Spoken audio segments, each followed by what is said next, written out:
திமுகவினருடைய மனங்கள்ல அந்த காலனி மனப்பான்மை அதிகமா இருக்கே அப்படின்னு சொல்லி எல்முருகன் சொல்லியிருக்காரு. இல்லை எதனால சொல்றாரு அவரு? கோயில்ல வந்து உள்ள போக முடியல. அவர் சொல்றதுக்கு முதல்ல அவருக்கு தகுதி உண்டா?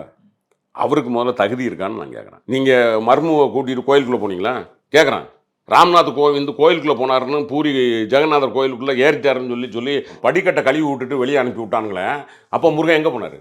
இதே முருகனை நாளைக்கு போக சொல்லுங்களேன். பூரி ஜெகநாதர் கோயிலுக்குள்ள நாங்கள் கூட்டிகிட்டு போகிறோம் தமிழ்நாட்டில் எல்லா கோயிலுக்கும். போவார் அவர் பூரி ஜெகநாதர் கோயிலுக்குள்ள? அப்புறம் வந்து எங்கிட்ட வந்து என்ன சாத்தம் வேதம் ஓதுறதா இது? நம்ம சொல்கிறதுக்கு முன்னாடி தம்பி நான் என்ன சொல்கிறேன், நான் உங்களை குற்றம் சொல்கிறேன் சங்கரை அப்படின்னா எனக்கு ஒரு அடிப்படை நியாயம் இருக்கணும், தகுதி இருக்கணும். முருகனுக்கு இருக்கான்னு அவர் இருக்க கட்சியில் அவருக்கு அந்த மரியாதை உண்டா? முருகனுக்கு இருக்கான்னு அமைச்சர் பதவி கொடுத்துருக்காங்க. அமைச்சர் பதவி கொடுத்துட்டு நீ வரிசையில் போய் உட்கார சொல்லுங்க பார்ப்போம். ராஜ்நாத் சிங் கிட்ட கால் மேலே கால் போட்டு உட்கார சொல்லுங்க பார்ப்போம். இவரை ராஜ்நாத் சிங்னு ஒரு அமைச்சர் இருக்காருல்ல தம்பி, அவர் முன்னாடி கால் மேலே கால் போட்டு உட்கார சொல்லுங்க பார்ப்போம். அவர் கால் மேலே கால் போட்டு தான் உட்காருவார்.